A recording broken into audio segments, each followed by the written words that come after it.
중앙선거관리위원회가 추석 명절을 전후해 정당, 국회의원, 입후보 예정자 등의 관련 법규와 주요 위반 사례를 안내하고 예방, 단속 활동을 강화하기로 했습니다. 사전 안내에도 위법 행위가 발생할 경우에는 고발 등 엄중하게 조치한다는 방침입니다. 중앙선거관리위원회가 국회 도서관과 업무 협약을 체결합니다. 중앙선거관리위원회는 이번 업무 협약으로 입법활동 지원과 대국민 서비스 강화, 정보 인프라 확충 등으로 정치문화 발전에 기여할 것으로 기대하고 있습니다.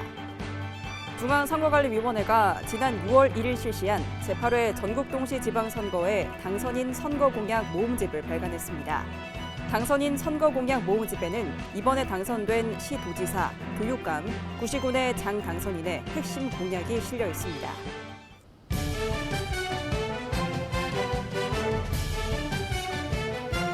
시청자 여러분 안녕하십니까? 한국 선거방송 뉴스입니다.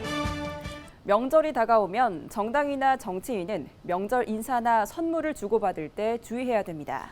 중앙선거관리위원회가 추석 명절을 앞두고 위법 행위에 대한 예방, 단속 활동을 강화하기로 했습니다. 어떤 내용이 있는지 자세히 알아봅니다. 중앙선거관리위원회가 다가오는 추석 명절을 앞두고 위법 행위를 안내하고 예방 단속 활동을 강화하기로 했습니다.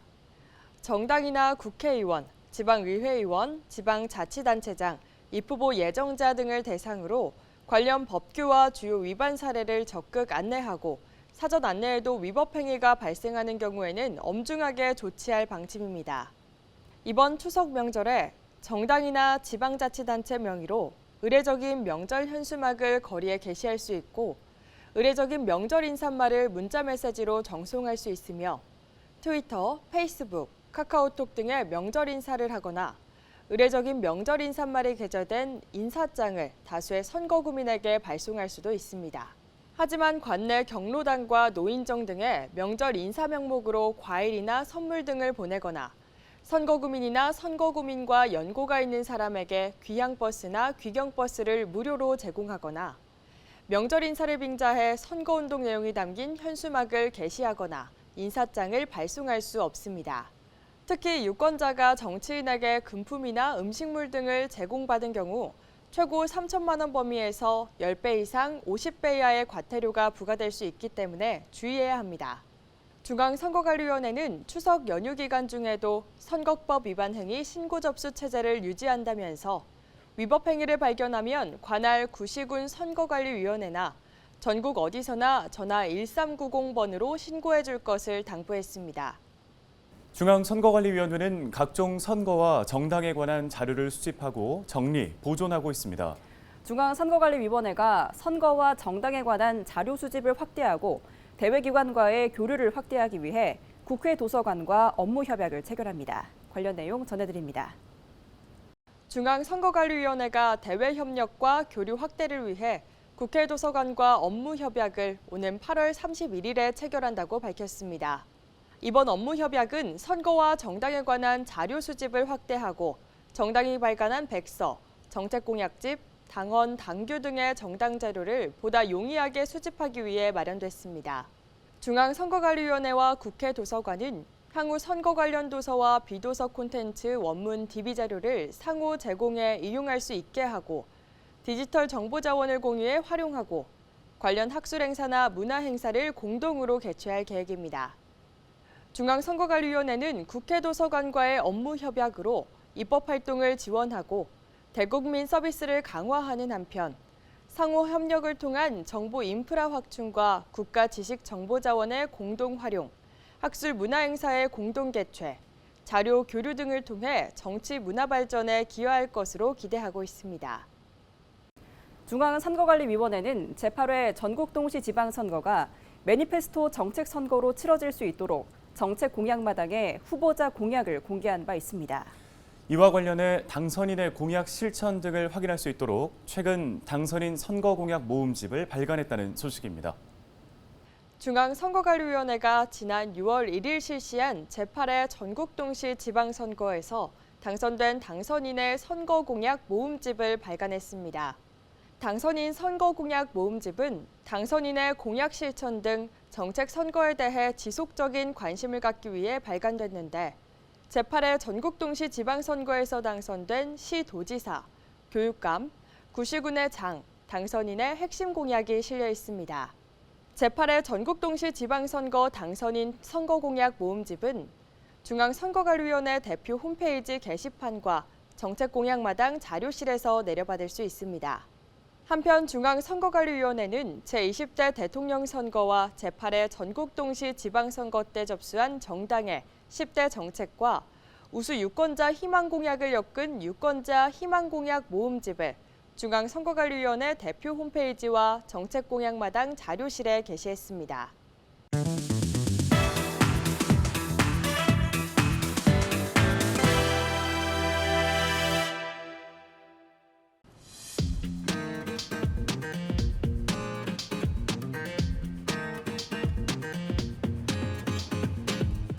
일상에서 선거나 정치, 민주주의와 관련된 단어를 자주 듣고 접하게 됩니다.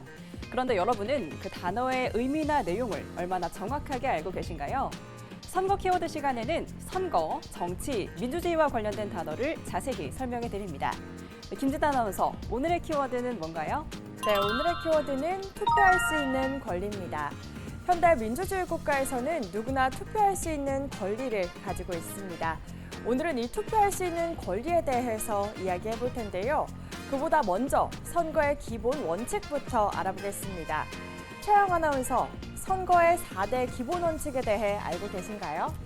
선거의 4대 기본 원칙을 학생 때 열심히 외웠던 기억이 있습니다. 보통, 평등, 직접, 비밀이 바로 선거의 기본 원칙이잖아요. 네, 역시 잘 알고 계시네요. 공부를 정말 열심히 하셨군요. 네, 말씀하신 대로 보통 선거, 평등 선거, 직접 선거, 비밀 선거, 이 4개가 선거의 4대 기본 원칙입니다. 보통 선거는 신분, 재산, 인종, 종교 등의 자격 조건을 두지 않고 모든 국민의 선거권을 인정하는 걸 말하고, 평등 선거는 각 선거인의 투표 가치를 평등하게 대하고 모든 유권자에게 1인 1표의 투표권을 부여하는 걸 말합니다. 직접 선거는 자신이 직접 투표하는 걸 말하고, 비밀 선거는 자신이 투표한 사람을 다른 사람이 알지 못하게 하는 걸 말합니다. 네, 이 기본 원칙이 만들어지기까지 오랜 시간 많은 사람들이 투쟁과 저항을 해왔다고 선거 키워드 시간에 많이 이야기해왔잖아요. 네, 맞습니다. 여성과 흑인, 노예 등 정치로부터 소외된 계층의 투표 권리를 보장하기 위해 전 세계적으로 많은 사람들이 투쟁과 저항을 했습니다. 특히 영국의 차티스트 운동이 선거권 확대에 큰 영향을 줬습니다. 네, 이 차티스트 운동은 선거 키워드 시간에도 언급했던 것 같은데 정확하게 어떤 내용인지 알고 싶은데요. 네, 이 차티스트 운동의 배경부터 알아봐야겠죠. 1831년까지 영국은 귀족과 토지를 소유한 부유층 등 극소수만이 선거권을 가졌습니다. 1832년 선거법이 개정되면서 선거 자격을 완화하여 대부분의 중산층의 선거권이 부여됐는데요. 하지만 여전히 여성, 가난한 노동자에게는 투표권이 없었습니다. 그래서 영국과 스코틀랜드 공장지대의 산업 노동자와 웨일즈의 광부들, 런던의 저임금 노동자들이 투표권을 달라고 시위를 시작했는데 이게 바로 차티스트 운동입니다. 그렇군요. 이 차티스트 운동은 결국 성공을 했나요? 네, 성공을 했다고 봐야겠죠. 1838년부터 10년 동안 쉬지 않고 참정권 운동을 이어갔고 마침내 1867년부터 노동자도 투표권을 행사할 수 있게 됐습니다. 이 차티스트 운동이 선거권 확대에 좋은 영향을 미쳤는데요. 하지만 완전하게 이뤄진 건 아니었습니다. 그 이유가 뭘까요? 글쎄요, 이 노동자도 투표권을 행사할 수 있었는데 여전히 소외된 계층이 있었다는 건가요? 바로 여성입니다. 이 여성에게는 여전히 참정권이 주어지지 않았습니다. 그럼 여성들도 참정권을 갖기 위해서 가만히 있지 않았을 것 같은데요. 그렇죠. 가만히 있지 않았습니다.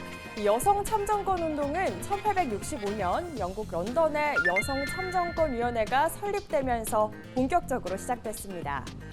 에밀리 와일딩 데이비슨, 에멀린 팽크허스트 등 여러 사람이 다양한 노력을 한 끝에 1918년 여성에게도 참정권이 인정됐습니다.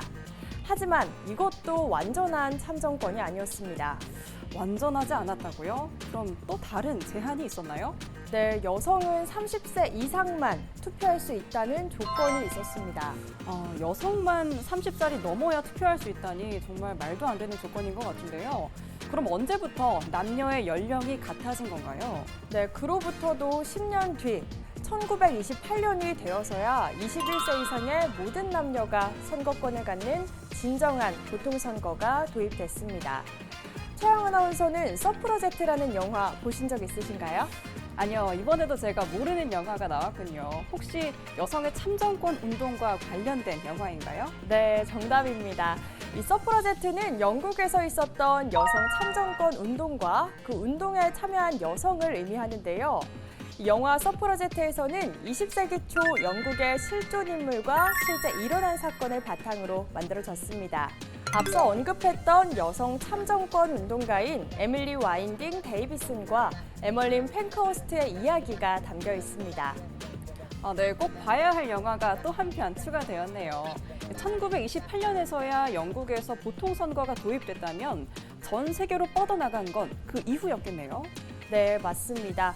오늘날에는 보편적 개념이 된 보통선거가 확립된 건 제2차 세계대전 이후입니다. 그러니까 아직 채 100년이 되지 않은 거죠. 그런데 여전히 선거권이 제한된 나라가 존재하고 있습니다. 바로 사우디아라비아, 시리아, 리비아, 아프가니스탄 등에서는 이슬람교를 믿지 않으면 선거권을 가질 수 없습니다. 그렇군요. 그렇지만 지금 대부분 나라에서 선거와 관련해 유일하게 제한을 두고 있는 것이 바로 나이죠. 이 제한되는 나이는 전 세계적으로 동일하진 않죠. 네, 동일하진 않습니다. 대부분의 나라는 만 18세 이상부터 선거권이 주어지지만 그리스는 만 17세부터, 오스트리아는 만 16세부터 투표를 할 수 있습니다. 우리나라도 만 18세부터 선거권을 갖게 된 건 얼마 되지 않았잖아요. 네, 2020년 공직선거법을 개정하기 전에는 우리나라 선거권 연령이 OECD 회원국 중에서 유일하게 만 19세였습니다. 때문에 선거권 연령 확대에 대한 활발한 논의가 진행됐었는데요. 우리나라가 만 18세로 선거권 연령을 하향하면서 미국, 영국, 프랑스, 일본, 호주 등 OECD 회원국 모두 만 18세 이상 국민에게 선거권을 부여하게 됐습니다. 네, 그렇군요. 오늘은 투표할 수 있는 권리에 대해 이야기했는데요. 모든 국민이 종교, 성별, 재산 등의 제약 없이 투표할 수 있는 권리를 힘들게 가진 만큼 선거 때 본인의 소중한 한 표를 꼭 행사해야 한다는 걸 잊지 않았으면 좋겠습니다. 김준아 아나운서, 오늘도 고생하셨습니다. 네, 감사합니다. 네, 지금까지 선거 키워드였습니다. 지난 19일 부산광역시 선거방송토론위원회가 주관하는 2022 부산고등학생 열린토론대회가 비대면 화상토론으로 개최됐습니다. 이번 대회는 부산 관내 고등학생을 대상으로 현수막을 이용한 선거운동을 폐지하여야 한다를 논제로 토너먼트식으로 진행됐습니다. 열띤 토론 끝에 우수상은 기장고 카이로스 팀이, 장려상은 경일고 인텔전트 팀이 수상했는데 이들은 오는 11월 1일 중앙선거방송토론위원회가 주최하는 2022 대한민국 열린토론대회 고등학생부의 부산 대표로 참가하게 됩니다.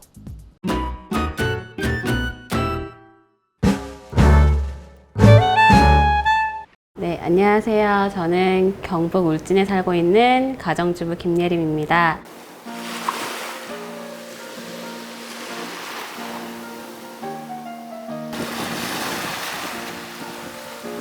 이곳 울진에 온 지는 3년 정도 됐고요. 바다가 일단 너무 맑고 깨끗하고요. 또 동해 바다지만 수심이 얕은 포인트들이 되는 해수욕장들이 곳곳에 있어서 아이들을 데리고 놀기 최적의 도시인 것 같아요. 그리고 좀 알려지지 않은 도시다 보니까 훼손이 덜 돼 있고 책에서만 보던 천연기념물인 곤충들도 정말 곳곳에 눈에 띄게 보이는 게 많거든요. 그러다 보니까 정말 깨끗한 도시구나, 아름다운 도시구나. 아들들은 정말 선물 같은 하루하루를 살고 있어요. 울진은 일단 자연이 아름답고 이런 건 너무 좋은데 아쉬운 점이 한 2가지 정도 있어요. 일단 한 가지는 의료시설이 좀 너무 부족하다는 점, 병원의 종류가 너무 적고 휴일 진료하는 병원이 없다 보니까 갑자기 아이들이 아파서 이런 경우에 갈 병원도 없고 애로사항이 참 많은 것 같아요. 그리고 이제 학원가 형성이 안 돼 있다 보니까 아이들이 학년이 올라가면서부터 나중에 대도시에 있는 아이들과 큰 격차가 벌어지면 어쩌나 하는 걱정이 점점 한 해 한 해 갈수록 쌓이는 것 같아요.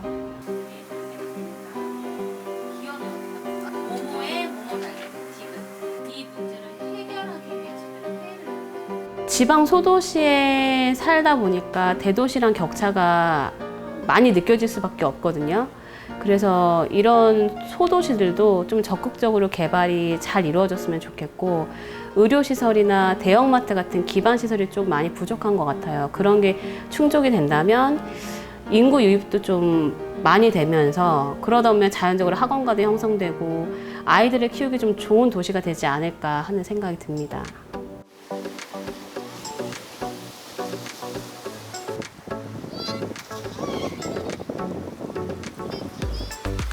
나에게 선거란 내가 나라에 보내는 나만의 텔레파시라고 생각하는데요.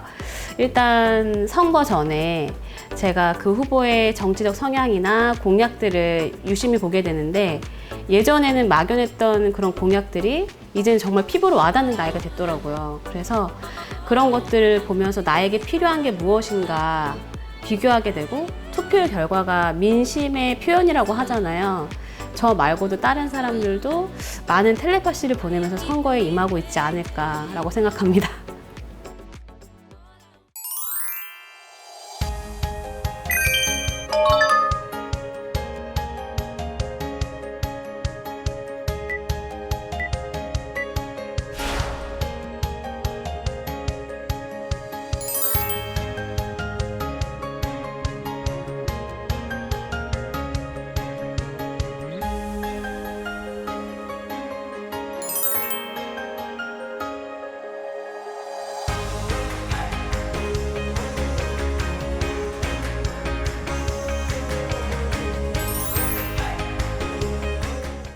오늘 한국선거방송 뉴스는 여기까지입니다.